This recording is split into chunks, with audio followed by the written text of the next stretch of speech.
Welcome back to Skinny's Guitars. Well, I bought this one on a whim when it popped up on Guitar Center's website late at night.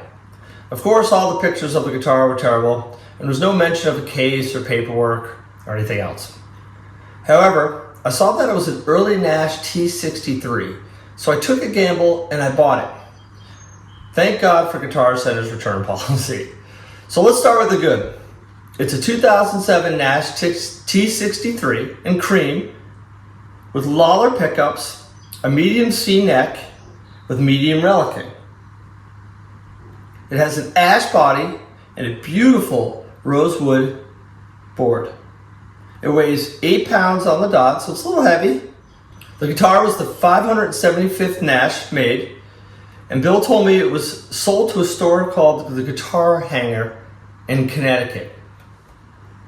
So the guitar unfortunately has a swapped out bridge and saddles, and the job was done horribly.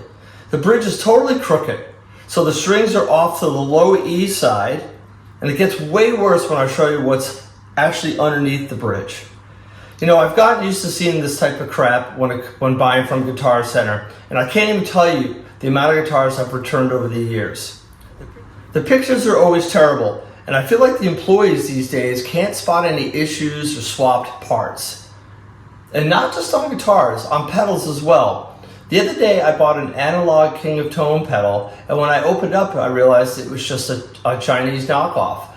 They never opened the pedal or decided to verify that it was real or not when they bought it in, and then they probably had a good idea it wasn't, and they still just tried to sell it for an extremely high price. Anyway, let's tear this one apart and see what we can find.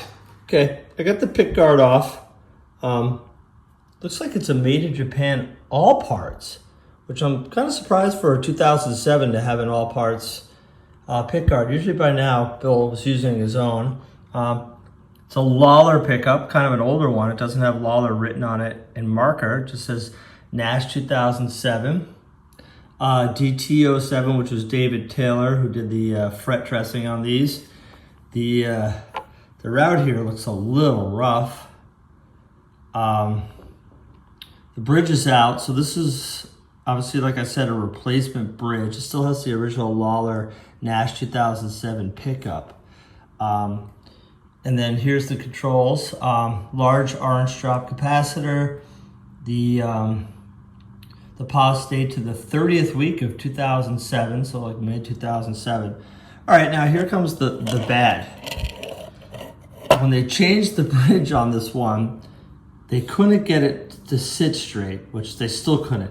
And they routed out these giant holes to try to get it to sit straight, which is a complete disaster. So you got the one screw hole, the other screw hole, and these are the two middle ones. Absolutely just ruined. So here's another Guitar Center surprise that I seem to find more and more these days. So obviously this one's going to be going back unless someone out there wants to save it and fix it. But the ash body is pretty nice. You can see the wood through the finish, which is kind of surprising because it does look very yellow in person, but you can still see all the wood right through it. Yep. Oh, let me show you this too. So here, it's like a piece of like weird tape stuff, which I'll leave on there because it came that way, and it's underneath it says cream. So I assume this is a cream guitar. But yeah, like I said, there's a lot of the wood right underneath the finish. Yeah, but everything looks original except for that bridge. And man, they really must have wanted that one because they did a lot of work to get it on there, and it still never sat correctly. So I ended up returning the guitar. When I brought it back to Guitar Center, I told the employees about the route underneath the bridge, and I showed them pictures of how the two large holes and how the bridge was crooked, and they said they wouldn't put it back on the shelf and that they would address it. And then when I checked the following day, it was right back for sale online. So it's typical Guitar Center behavior. They said they were going to fix it and they wouldn't relist it or put it back out on the floor, but they did immediately. And I've seen them do that numerous times in the past, which is a shame. So just want to kind of go over the body, show you what we're looking at here. It's definitely a medium relic. Very thin finish on this one. You can see right through. Here's that bridge, and see how crooked it is? Nice medium relic job. Good looking pick guard. Like I said, the neck is pretty beautiful. Frets are in great shape. There's the headstock. Here's the back of the guitar. It's in really good shape. There's really no buckle rash or anything on the back that I can see, besides just the relicing, which I feel like it's pretty much just all Bill Nash. Here's the neck plate, 313, 658. The back of the neck. And the headstock, Bill Nash was 7. Okay, I got the neck off the body. Got the Ian Bauer 07, which he did a lot of different jobs at Nash back in the day. He's not there anymore, but a lot of paint on the neck. It's really smooth, just straightforward neck. Doesn't look like it's been played a ton. Got the signature Bill Nash 07. Got the relic tuners on there, the Goto tuners. They look good. Nothing crazy with the body, no shims, no nothing.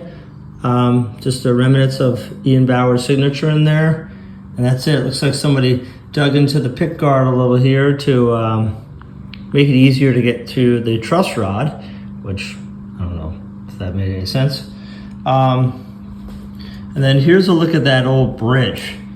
You could just see how crooked it is on there. So much less room over here as over here.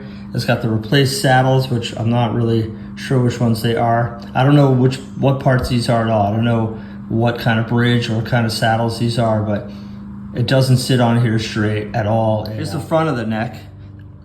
Like I said, the rosewood board on this one is beautiful, and the frets are in great shape too. Yeah, I mean, it's a great guitar. It doesn't look like it was played a lot. Obviously, they decided not to put the Nash logo or Fender logo or anything on there, which is pretty typical for 2007. But yeah, it's a beautiful, beautiful neck, beautiful piece of rosewood. Okay, let's get some neck measurements. First, check the nut. 1.3. Wow, it's a really thin nut.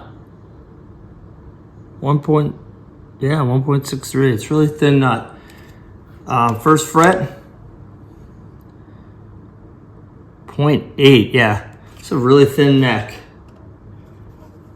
On the 12th fret, 0.92. Yeah, thin nut, thin neck, fast playing guitar. Okay, sitting here with the 2007 Nash T63.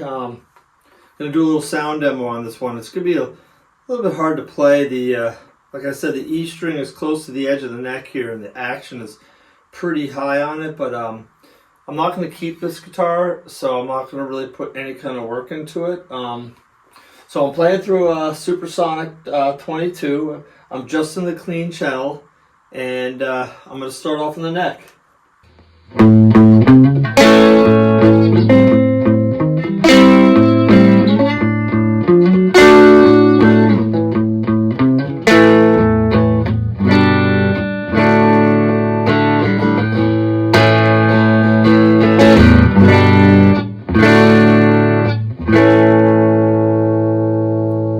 The guitar actually sounds really nice. It's too bad it's been so hacked up.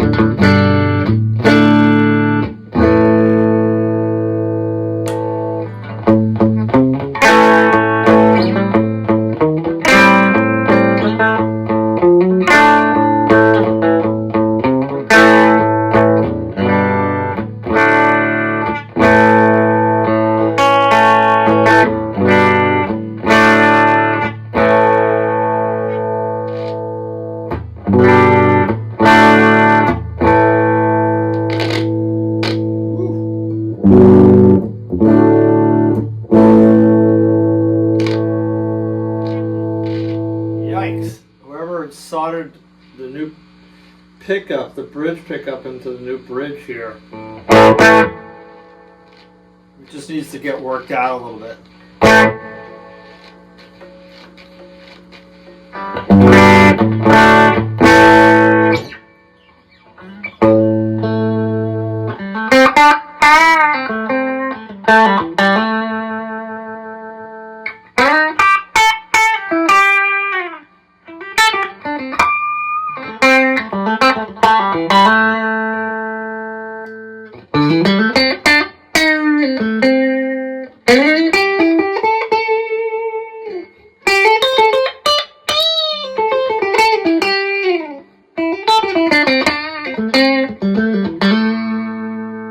Pickups sound awesome. Now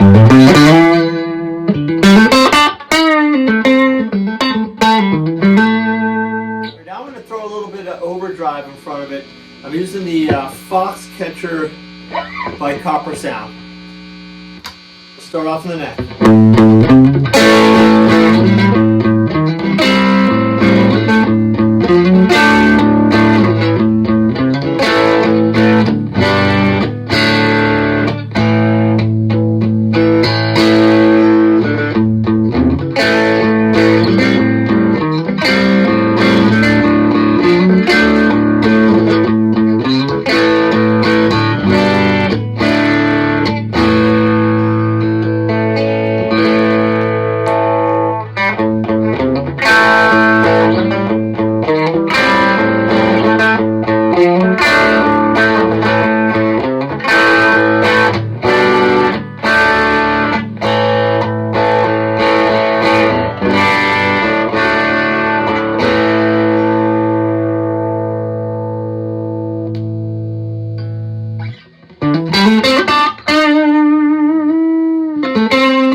Okay, now I'm going to throw a little distortion in front of it.